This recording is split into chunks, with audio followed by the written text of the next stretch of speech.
Welcome, college baseball fans. It is fall baseball. We are now looking forward to the 2025 season. I am joined by 2024 College Baseball Central mid-season ACC All-Star, Patrick Roche. Patrick, how are you doing today? Thanks for coming on. I'm great. Thanks for having me. I'm really excited. Yes. I first became aware of the Boston College Baseball Twitter following when we did our little fun all-star break, because when I put out a poll, they hijacked the polls, man. Oh yeah.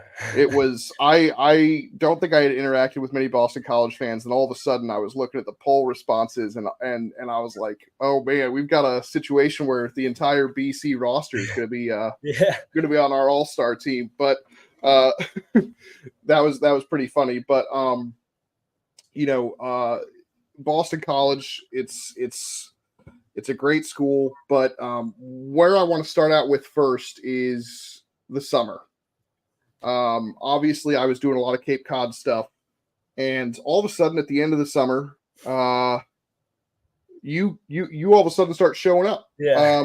What took them so long for a team to give you a call? So last year I think it was like October, November. So I played in Falmouth in 2022 when I was coming off of my sophomore year. I played the full summer in the NACBL in Lake Winnipesaukee in their last season. And then at the end of that season, Falmouth gave me a call, and I went down there and I played in like 3 games or something like that. But I was down there for like 10 days or something. And it was just a cool experience being able to get down there for the first time, being a kid from Massachusetts, like growing up, going to Cape Cod League games and stuff and getting that first experience. And then I was planning on going back as a junior, obviously, like as a sophomore who got a taste like in the Cape. Like obviously I wanted to go back, but unfortunately in the last game of the season, I broke my foot. So I had to take that summer off. And then last season against Wake Forest, I ended up breaking my wrist. So then I was kind of just rehabbing that for the rest of the season, and then kind of the beginning of that summer. But I was supposed to be in Falmouth for the whole summer. I was supposed to go down at the beginning of the summer, but I was just not – I wasn't fully healthy, and it didn't really make sense for me to go down there and continue my rehab down there when I could just be at school and see my trainers every day and be near the doctors. So we took it slow because kind of as this conversation is going on, I've obviously dealt with some injuries, so we didn't want to rush anything. And when I got cleared to play in games like mid-July around then, and I had Dr. Liebman at Mass General. He's one of the best surgeons, and I had a great support staff with all my teammates and stuff. We had all the freshmen here all summer, so I was working out with all them, like all the local guys. So it was good being around school and being around the guys, like going through that process, kind of missing out on the Cape, but also like being able to grow with these guys. And I'm grateful that I got that opportunity at the end of this summer just to get some at-bats and get some taste and not have to miss that whole summer again due to injury. Yeah, well, we'll get to the injuries in a second, but it was really fun because I think – did you have a hit in all 5 games?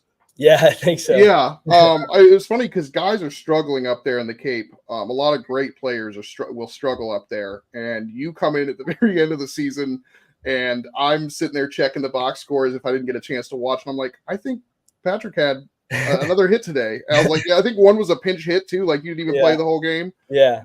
So it's funny how that works out. I'm looking at the stats just to double check, and I was like, I'm pretty sure he had a hit in all 5 games. Which is really cool. You got right in there, and that's great to hear. And I figured you were injured last year. It's funny with the college game, they don't have to send out. Nobody reports any injuries. You just kind of disappeared from the lineup, and I was like, you were having a great season. Like I said at the beginning of the show, you were one of our all-stars. And then all of a sudden, Patrick Roche isn't in the lineup. I'm like, oh no, he must have gotten hurt. But there's no way to, without hunting down, asking what's going on. But glad you're back and healthy. Hopefully you can have a healthy final season here this year. What's it like playing in the Cape, not just as a Massachusetts kid, but just the level of competition has to be elite, right? Because it's Yeah. the cream of the crop. What's that like versus playing in other summer leagues like the New England League that you talked about?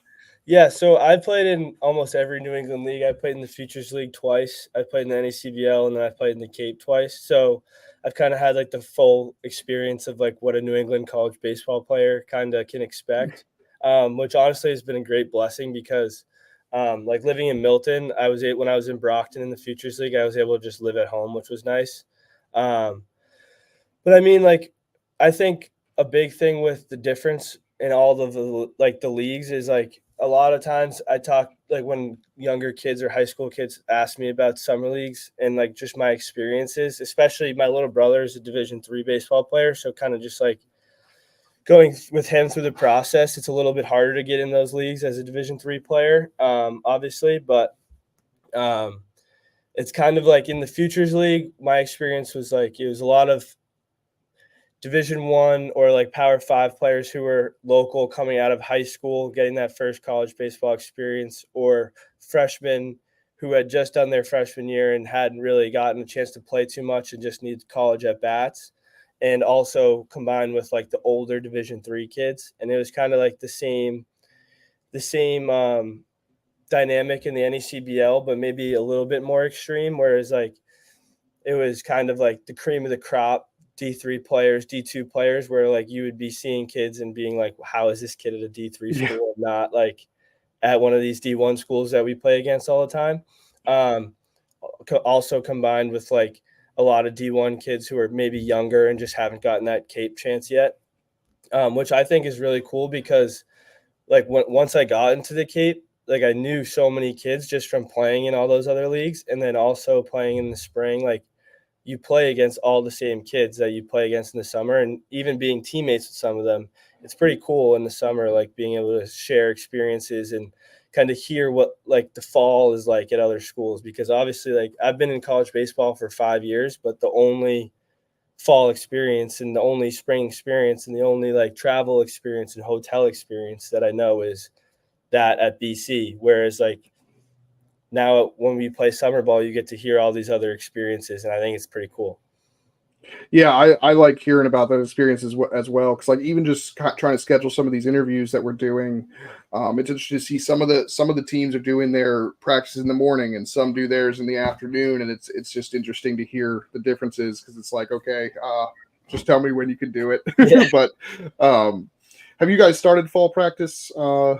Yeah, so Yeah. we're in like the individual stage where it's like infielders workout and then the outfielders workout, catchers workout, but we haven't done anything. I don't think we scrimmage until the end of September.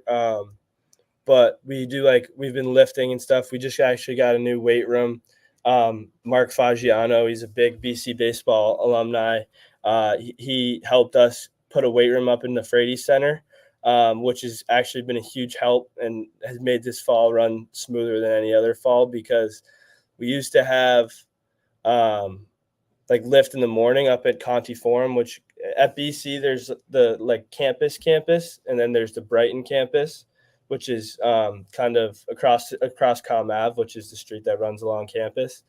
And so we would have to lift in Conti, which is up on the main campus in the morning at like 7 or 8, and then we'd go to class and then come down to the field for practice in the afternoon.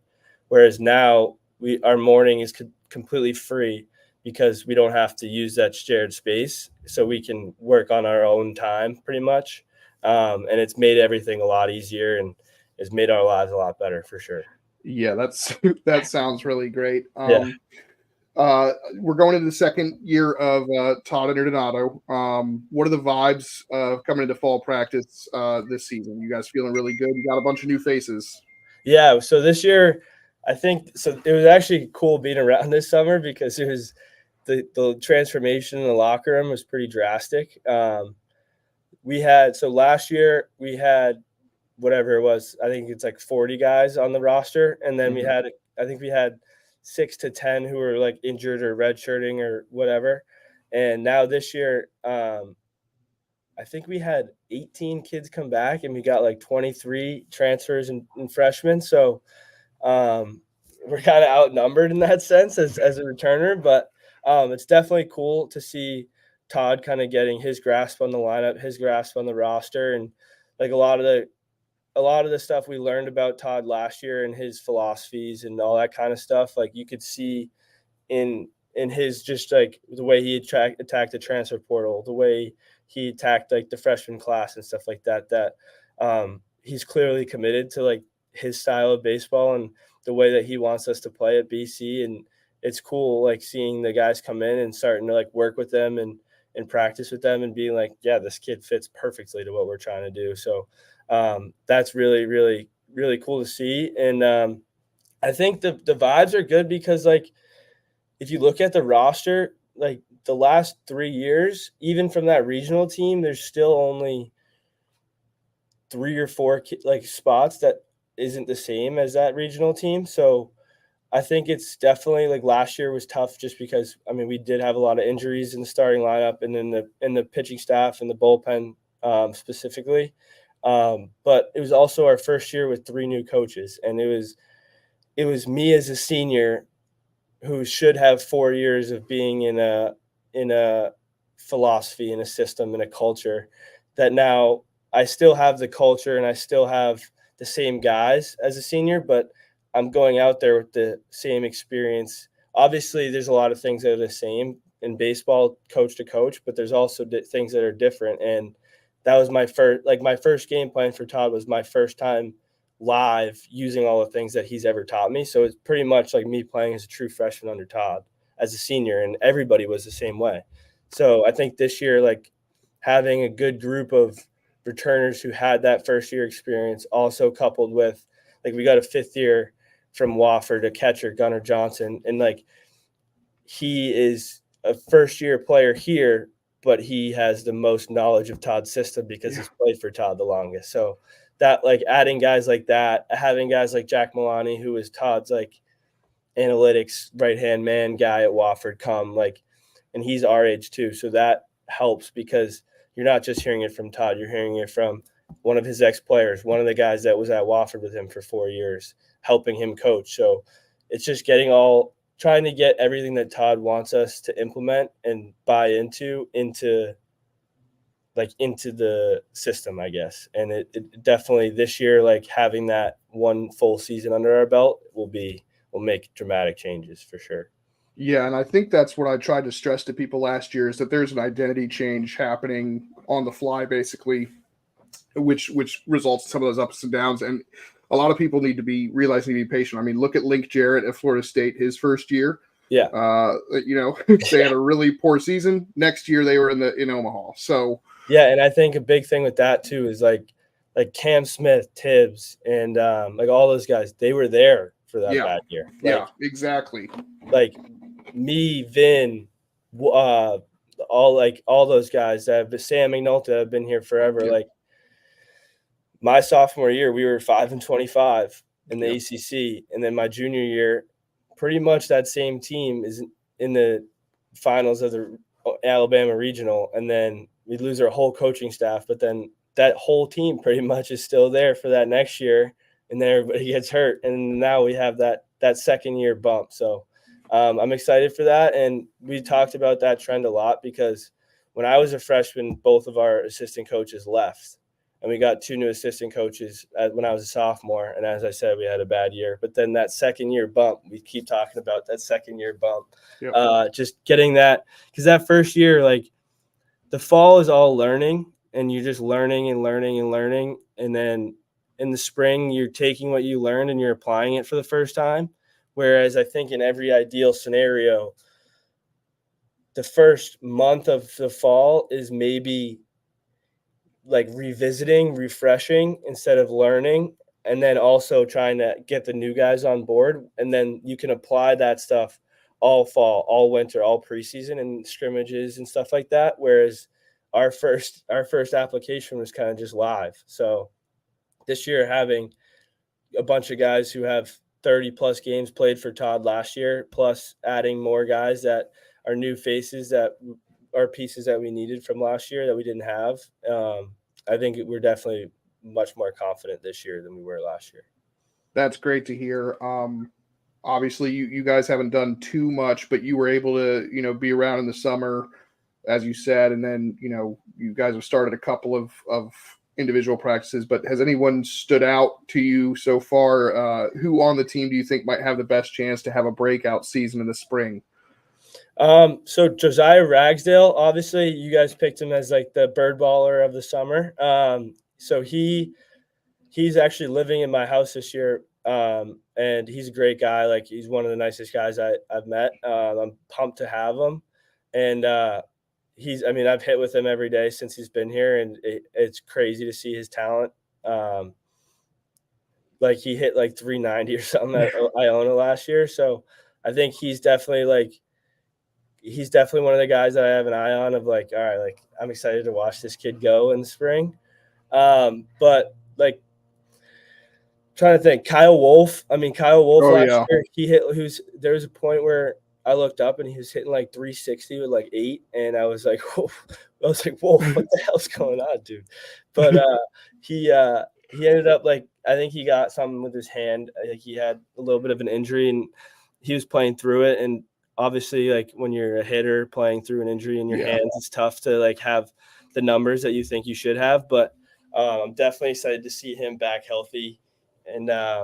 And obviously there's guys like Sam McNulty, Nick Wang. I mean, Sam McNulty just won a Cape championship, which is nothing to forget about. But we also, like, Wang's going to be middle of our order. Like, I wouldn't be surprised if he hit 15, 20 homers this year.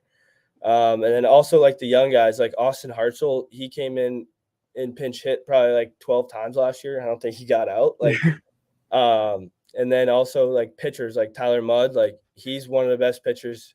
I mean, I've played Tyler Mudd since I was a sophomore in high school, and I don't think I've ever had an at bat against him that's less than 15 pitches. Because he was unreal at the beginning of last year, and then got injured. He hurt his knee and then battled his ass off to come back. Yeah, he came back. He got knee surgery in the middle of the season and still pitched at the end of the season, which was crazy. That's wild, because I remember him coming in a lot of the early ACC series and was just absolutely dominant. And I was just like, John West to Tyler Mudd special. Yeah. So it was a lot of fun to see that. And then all of a sudden it's like, crap, now the injury. So it sounds like injury, like you've mentioned several times, injuries were a major problem last year. But hopefully we can stay healthy this year. So we'll transition a bit. You're a Massachusetts guy. We've mentioned that a couple times. You decide to stay in New England. What made you choose Boston College, and what's kept you there even through all these coaching changes? Because you've been a pretty seasoned player. I'm sure many programs would love to have you. So what's kept you at BC? Yeah. So BC, when I was in high school, the goal was always to play in the ACC.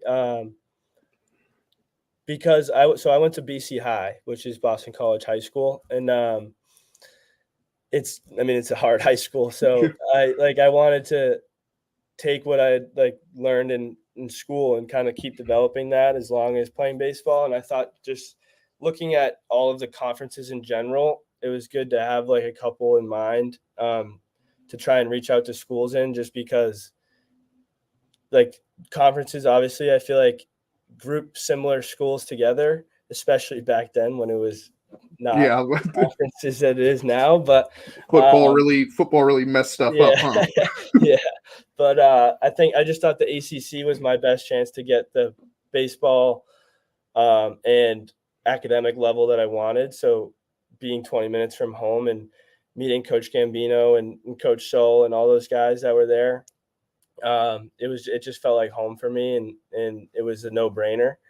But then, like, after Gambino left, I think we had a Zoom meeting that morning, and then I think an hour after, we had a group chat of all the returners that were like, all right, so what are we gonna do? And there were guys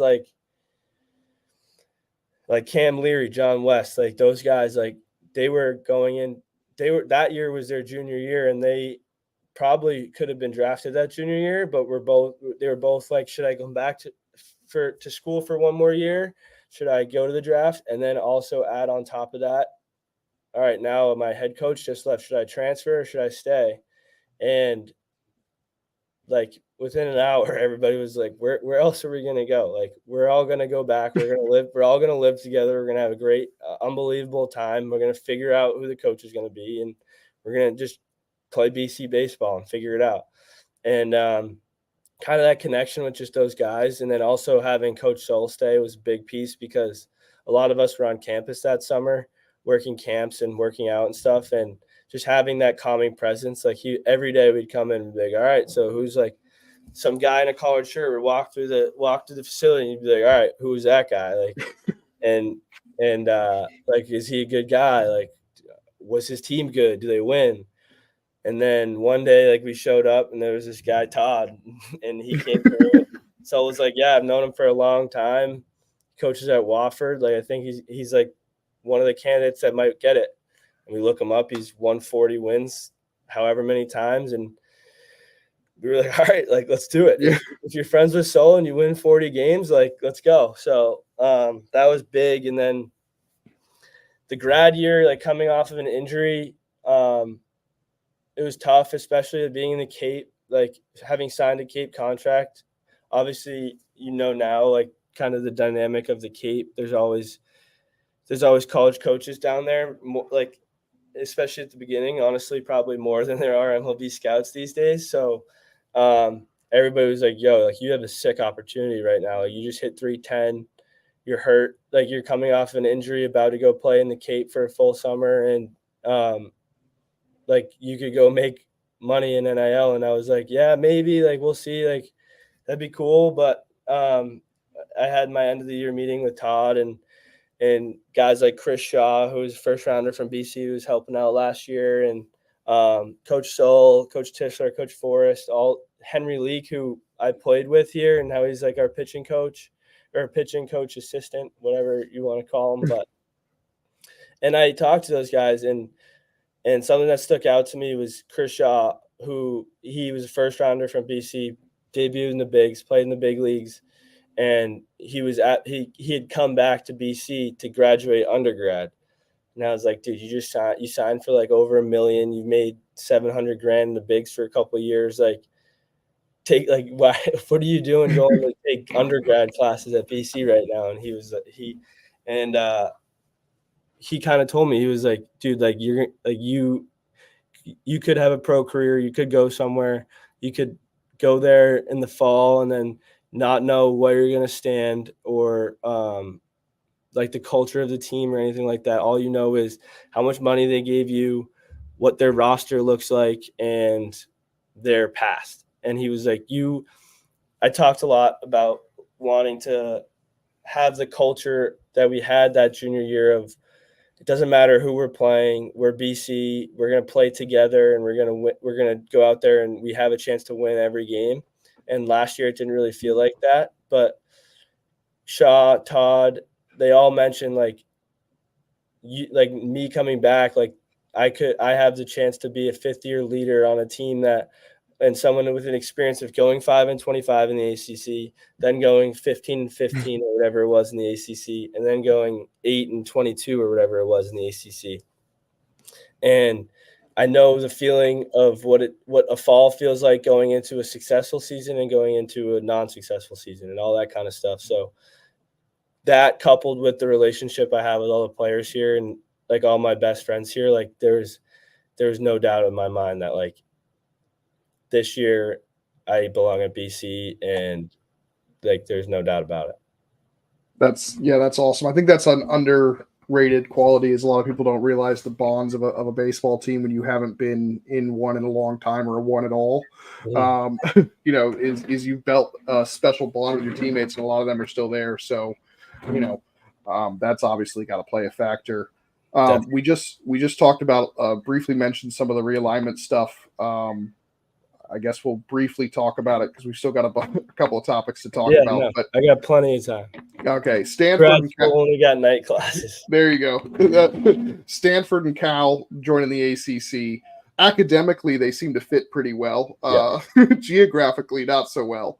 The thoughts on the travel there? We don't know the schedules yet. You might know more than I do, but we don't know who has to go out to Stanford and Cal, who gets to host them, who gets to avoid them altogether. But what are your thoughts on some of that travel? Yeah, I mean, travel for us, it's just travel. Like we play in Massachusetts. We don't. I don't think we play our first home game till like the 5th week of the season. So, I mean, for us, travel is travel.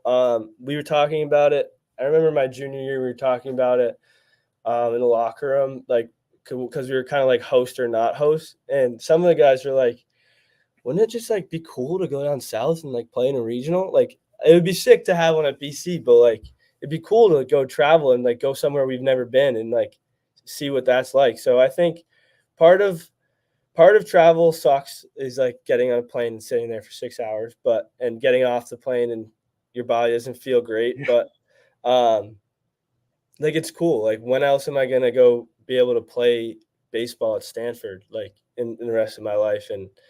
And I think going to see California is cool. We have kids from California on our team, so it's cool to go out there and be able to get in front of like I'm sure Adam Magpok's from Cali. I'm sure his parents will go to some of the games if we end up going out there.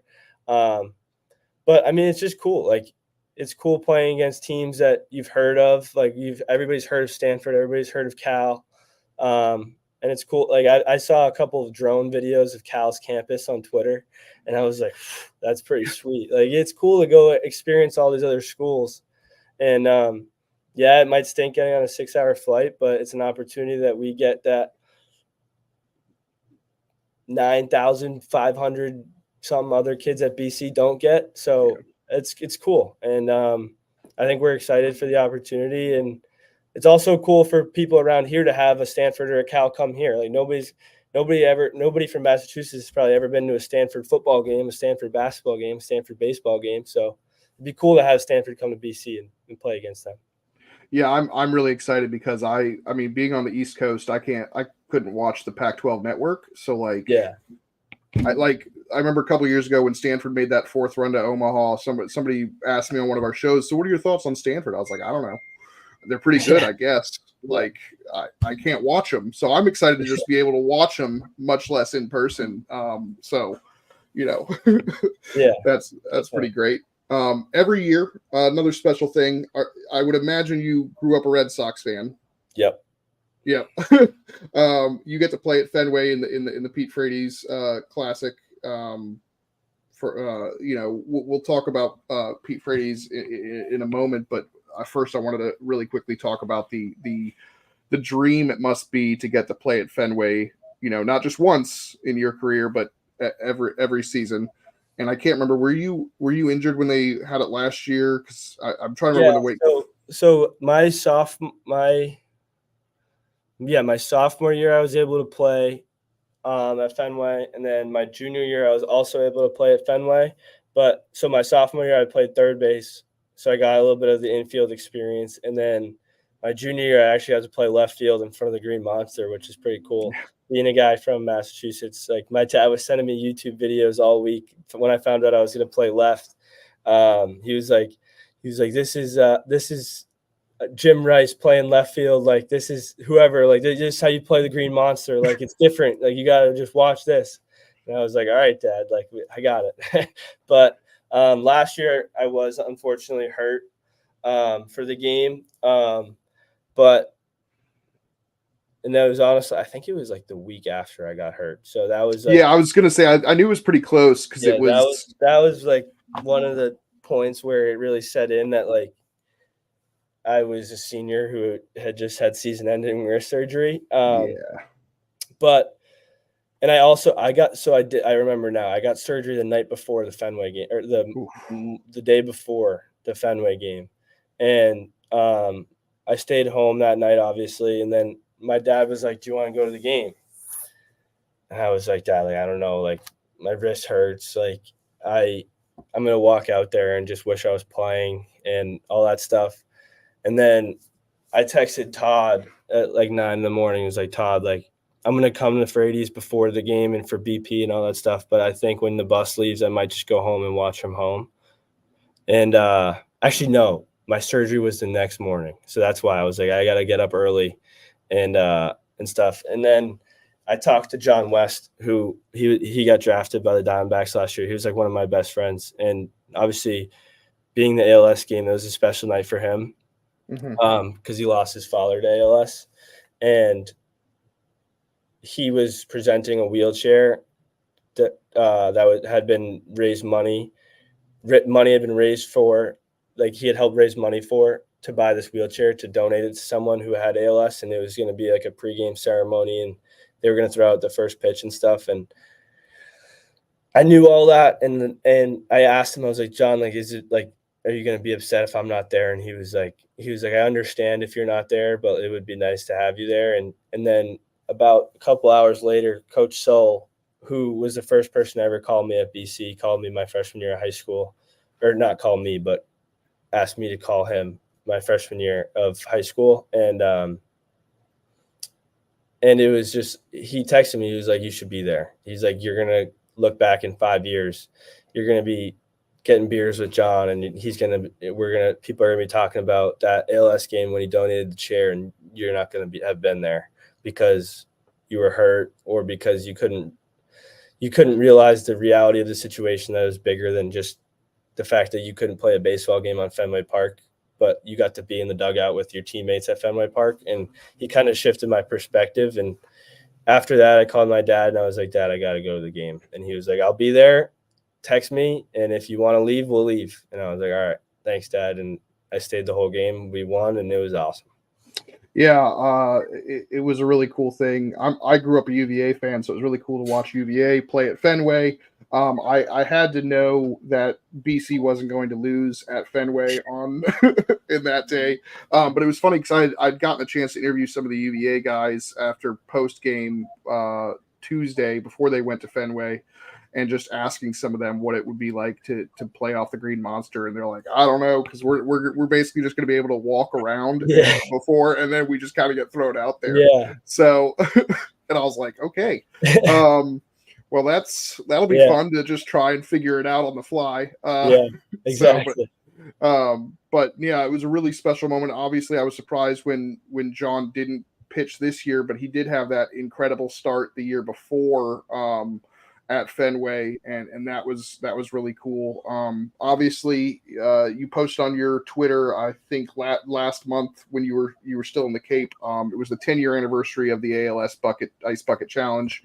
Obviously it's an important cause to you. What does that kind of mean beyond baseball in Boston College to you? Yeah, I think one of the coolest things from that week of Ice Bucket Challenge was seeing how many people that I knew who were posting videos. But one of the cool trends that I didn't even think of when I was like posting the video, or like when we were talking about what we were going to do for the 10-year anniversary, was that a lot of people were able to go back and find the video that they did the first time.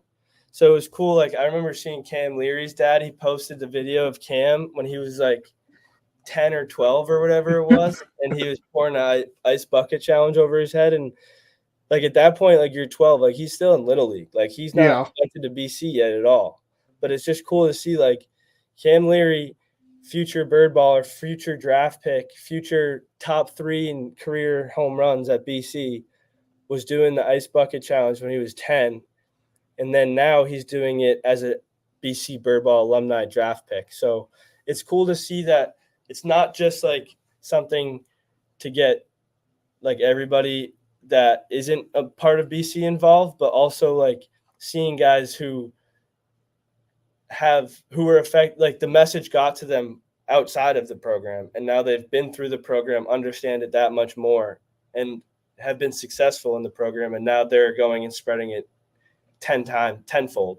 And I think it's cool to just see that trend of like guys who we come in, and I mean, I think they were telling me about Pete Frates before I was even committed. Like that's just part of what BC baseball is. Like, you see the locker room, you see the field, you see the weight room, and you hear about Pete Frates and you hear about ALS, and it's kind of instilled in you as a recruit and as a teammate that like we're in the Pete Frates Center, and the reason that a lot of people are able to come to BC, get better as baseball players and then end up playing in the MLB is because of the Pete Frates Center and everything that he did and everything that he means to the program. And he's just an example of what we want our character to reflect as BC baseball players. And when you're on a 6-hour flight to Stanford, you can remember that, hey, Pete Frates had ALS and he changed the world. So you can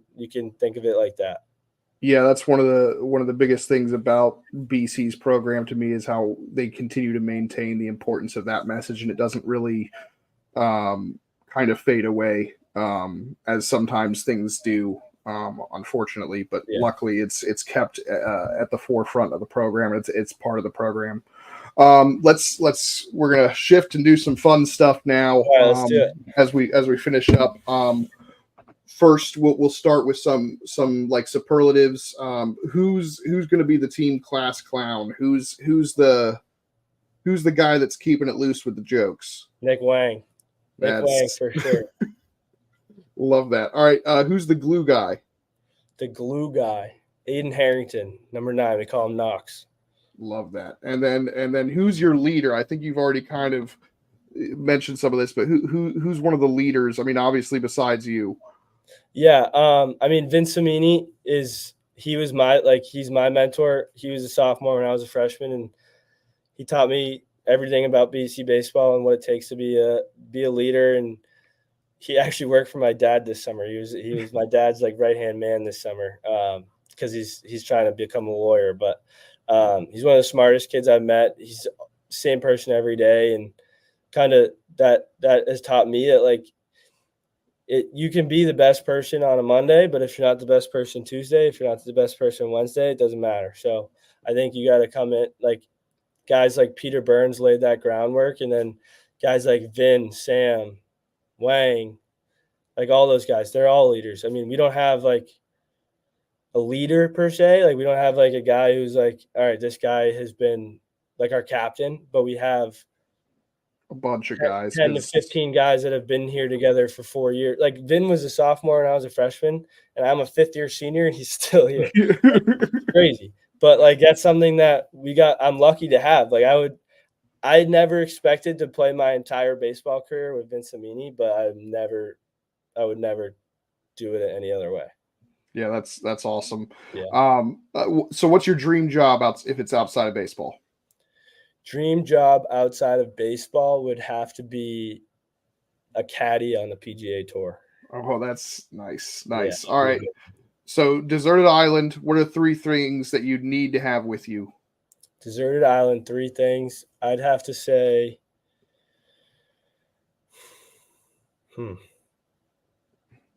see, this is one I should have sent ahead. Get you. I'd have to say I'd need like some sort of ball, like something to play with, because I definitely would get bored. Like, am I trying to survive or just like stay entertained? Let's go with entertained, because survive is All right, isn't fun. Some sort of ball to like mess with. Probably like a shovel to like dig holes with, build like sandcastles or something. And then I love that answer. And then maybe I'll take a chair so I don't get all sandy. There you go. I like it. Your go-to local food staple. If I'm coming up to Boston College for a game and I need to try a local food spot, what's your recommendation? And this is purely selfish. Jim's Deli Sicilian wrap. And you replace the marinara sauce with mac and cheese. It's a wrap. It's straight up. It's chicken tenders, mozzarella sticks, and marinara sauce. But a lot of guys on the team on a maybe like a football game day or something will replace the marinara sauce with mac and cheese and go full all into it. Yeah, I am sold. I'm on my way already. I'm purely asking this just to make my own list. Oh yeah, Jim's Deli for sure. Yeah. So last one. Towards the end of the season, I discovered the ability to make some memes. Especially it ultimately ended up being mostly for postseason teams, but I've been brainstorming memes for everybody to try and use this year. Which teammate most deserves a fun meme, and what would it be? and I don't think you can see Nick. You can say Nick Wang because it needs to remain tasteless or tasteful. Yes. Yes. I think meme. I think it'd be funny, like you could do like the classic like Vince Amini's an old man meme. You could do like Sam McNulty. There's some memes in there. I'm trying to think. Wolf, obviously. Wolf has some memes. Oh, yeah. You could do like something with a wolf, but also he's pretty slow, so you could do something like that. There we go. All right. Sounds like I've got a couple of ideas. Yeah, there. And then maybe Magpok dyes his hair, so maybe you could do something with that. Oh, there we go. That's some inside information. So, that's pretty much all I've got. Patrick, it's been an absolute pleasure. Been a blast. Hopefully, I get to see you in person sometime during the season in the spring. Do you got anything else before we finish up the show? No, thank you. Thank you so much for having me. I love your content, and I love how Twitter is starting to blast off with college baseball. It's definitely been fun to watch, and it's definitely cool to see as a college baseball player. So let's keep growing the game and have a good fall and go Eagles. That's absolutely what I'm trying to do. So go Eagles. Go Eagles.